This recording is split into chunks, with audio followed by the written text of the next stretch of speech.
Hello, my name is Christina Stone Kaiser. Welcome to my kitchen. Today I am cooking from the How Not to Die cookbook by Dr. Michael Greger, and I'm making a kale and white bean soup.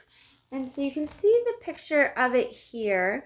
There's some sweet potato in there, some kale, there's broth, there's onion, garlic, and some white beans. He's actually using cannellini. I'm using a smaller white bean, which I can talk about a little bit later. So I have a couple of batches going now. I'm going to do a double batch here and a single batch here.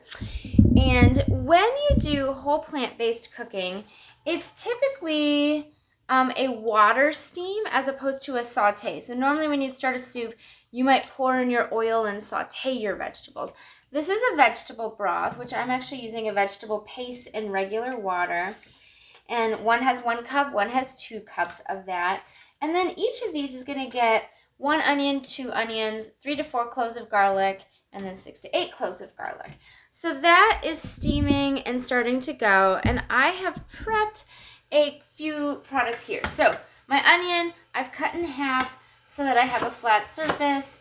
I can just go long ways and then flip the onion and do another row of cuts. And if you are working in the Dr. Greger thought process, he recommends a purple onion because he says that the more color you get in your vegetables, the more good stuff, the more nutrition is packed in there.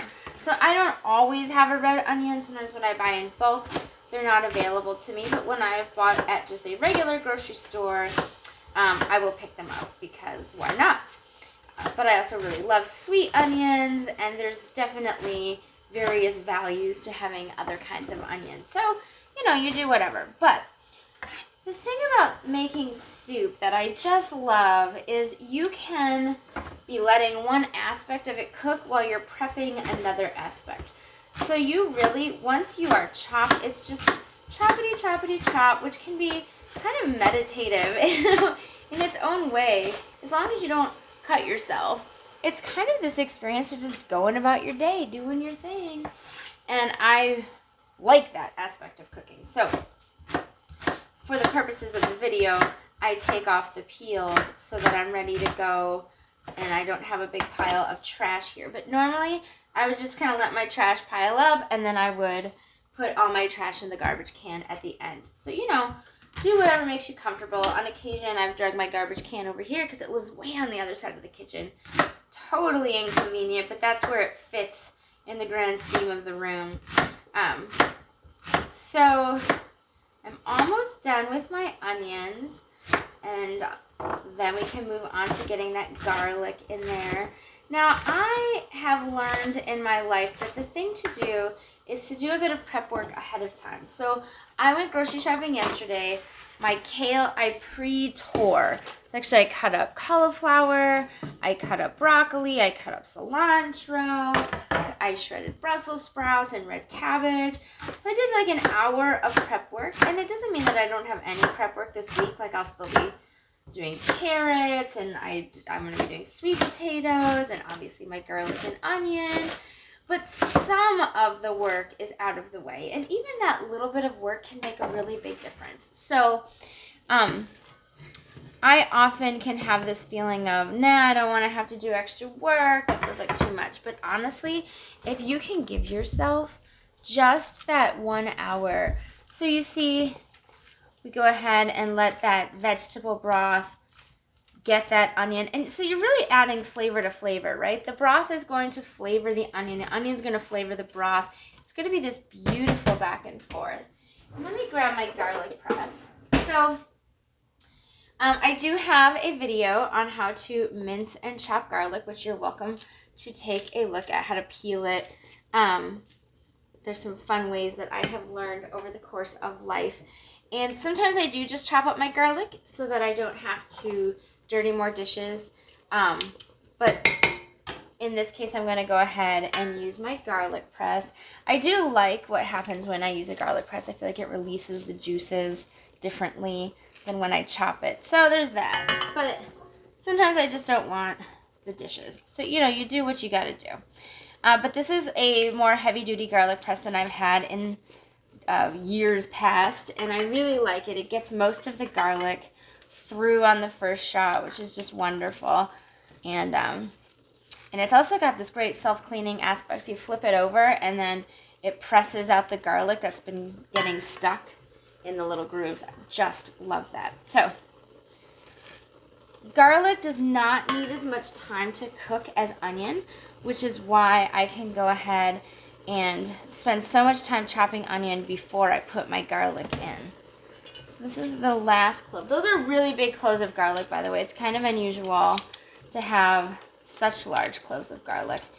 So I kind of thought of those as 2 cloves when I was peeling them, just to kind of give you a sense. So I'm going to also add in some leeks. I put up too many leeks last week, and I have no use for them.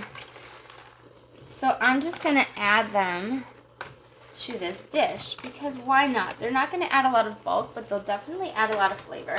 And then I won't, they won't go to waste. So I'm going to go ahead, give all that a turn. And that's already, the onions are already getting translucent. And that's what you're looking for, that change in the coloring of your vegetable, to know, oh yeah, at least with those onions, they're doing what they're supposed to do. They're getting cooked through. So once you get to that point, you're ready for your sweet potato and your kale. And this dish, I have to say, it moves fast. It does not take very long to pull this together. It'll actually take me longer because I'm doing a triple batch. But so I have a peeled sweet potato, and you're always looking to give yourself a flat surface. So once I get that flat surface, then I can go down. I'm ultimately looking for diced pieces that are roughly the same size.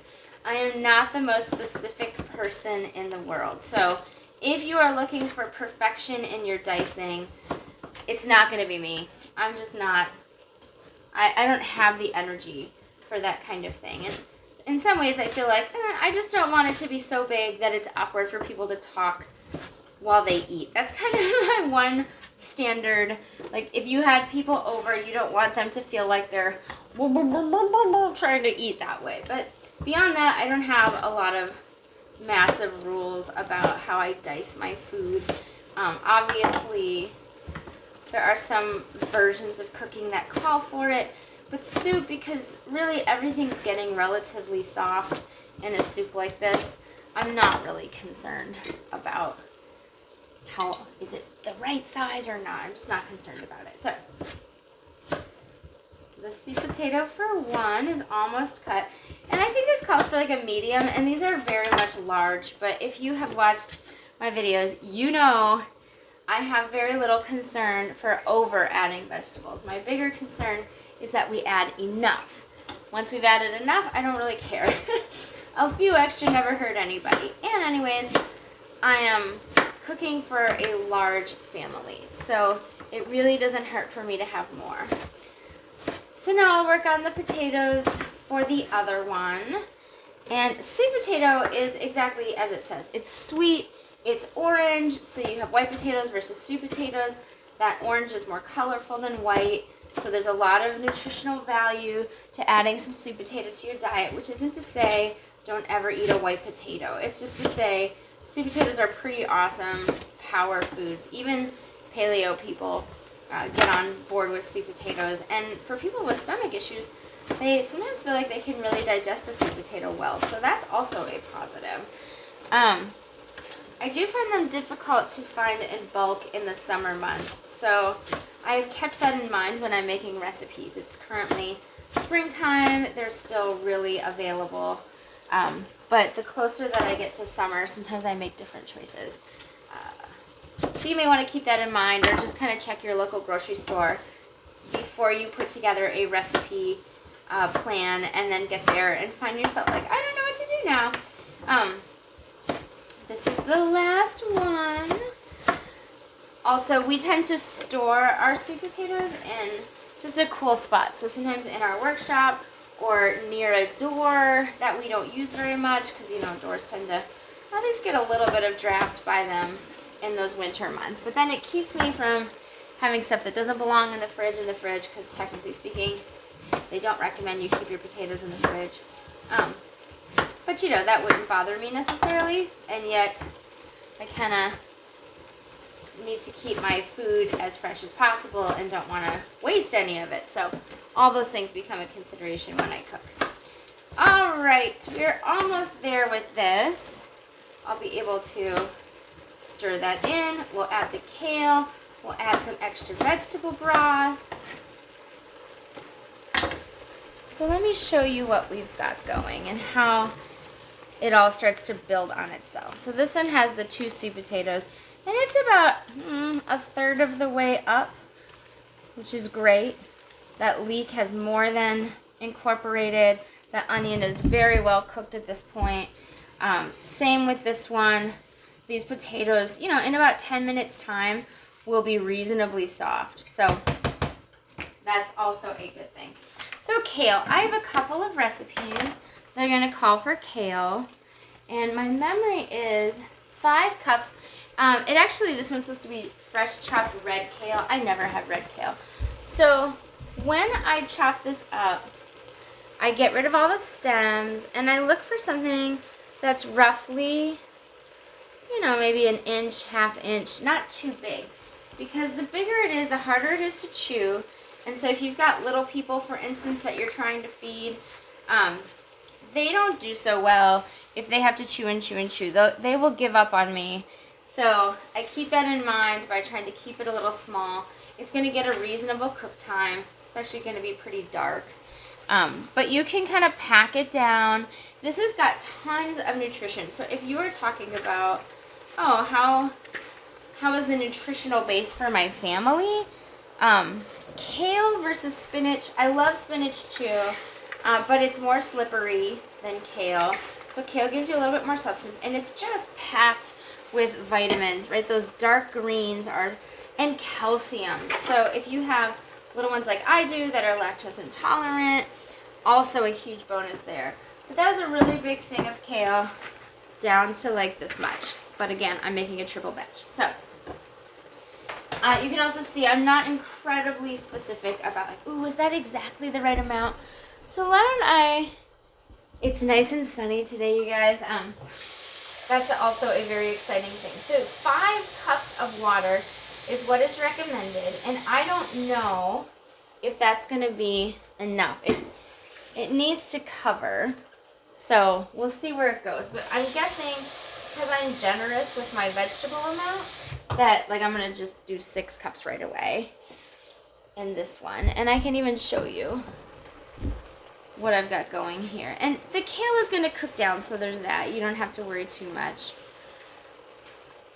So I'm going to give that a little turn, and then I'm going to check on that and make a decision about how much water I want in a minute. But I'll go ahead and add the water to this next batch. I don't know if Pyrex makes more than a 4 cup, but goodness gracious, do I know how to go through the water. So I need 10 cups then for this one, at the very least. And then we'll go ahead and add our beans. We'll add our vegetable broth paste. And then there's another little piece with all the seasonings that's going to happen. So I'm at 8, and actually we'll probably just go 12 right away, if not more. And that's the thing, like with these recipes, right, you saw me add leek. You heard me say I'm going to add a different white bean. That's just the way recipes can go. Baking, maybe not, right? Maybe with baking, you have to be a bit more specific because it really matters. It really changes things. But when you're making a soup, you have a lot of license, and I really love that about soup. So by the way, kale gets this beautiful bright green color, and if you're like feeding grown-ups only, you might want to add your kale a little bit later and just keep that bright green color. It would mean more chewing, but I find it really lovely and beautiful, so I just want to point that out. Okay, so beans. I am doing, a cannellini bean is much bigger and thicker than this little small white bean, but in my opinion, the small white bean has an easier shell on the outside, and it's just a little more palatable. I enjoy it, and I think my babies enjoy it more, so that's how we do it. but it's roughly 1 can or 1.5 to 2 cups of beans if you were making them fresh. You can just incorporate those, and that gives you your protein, right? That sweet potato is going to give you some heft. That kale is going to give you some vitamin. It's all just so good. I'm going to incorporate those. I'm going to add that vegetable broth in. So you can also make a homemade vegetable broth. You could buy a vegetable broth. All different ways that you could do it. I'm going for cost efficiency in a lot of ways and time efficiency. So for me, it's just faster. Now, technically speaking, it's like 1 teaspoon of broth of this paste to a cup. And I basically don't measure anymore. I've got like a guesstimate way of doing it. So do what you want. It's your world. Don't let me tell you what to do. But that broth is supposed to give you a little extra seasoning, which is just great. You want that, right? You want your soup to feel flavorful and enjoyable for people. So that is coming together. And this is so fast. Like at this point, we're just to seasonings. I'm pretty sure there's nothing else of substance going in here. Nope, it's just seasonings. So let me show you how this works. He calls for a bit of the broth to come out. And you could wait longer for it to heat, but I'm not going to. And I'm going to set it over here. And then it's 2 teaspoons of miso. So Dr. Grieger really likes miso. But you really could stick it in without doing this. You could skip this step, actually, in my opinion. But miso doesn't just crunch up so easily. So he's offering up this opportunity for your miso to get kind of pre-incorporated.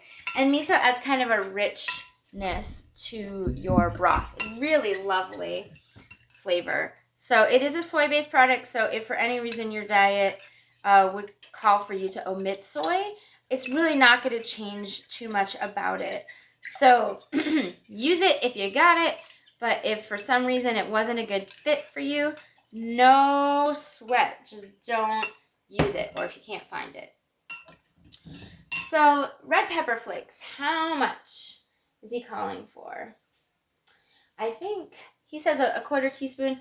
I'm going to do like a few shakes because it's really quite spicy.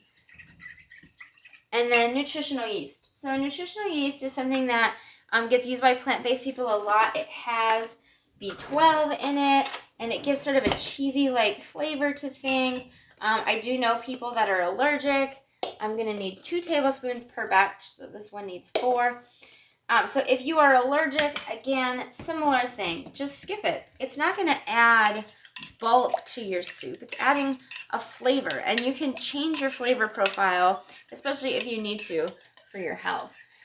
He calls for 2 tablespoons of fresh parsley. So I'm going to put in a tablespoon of dried, and that's going to just kind of cook in with the broth anyways. And then a teaspoon of fresh margarine or a 1/2 teaspoon of dried. So in my case, I need a full teaspoon. And marjoram is a pretty intense flavor, so if you're the type that's not into measuring, at least have a reasonable sense of what a teaspoon looks like so that you don't just totally destroy your palate. And then he has a savory spice blend, which is all kinds of things. Paprika, garlic powder, onion powder, oregano, a little nutritional yeast. It's really a lot of stuff. And so he recommends 2 teaspoons of that into here.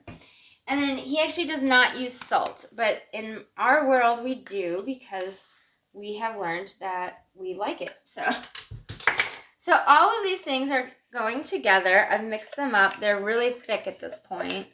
And it's going to just go right into the soup. It's going to be part of the flavor profile of everything going on in there.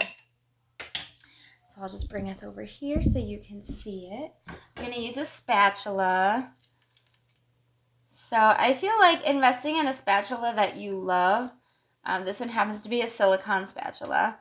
But I find that something that you feel like really scrapes food up. I've had spatulas that don't.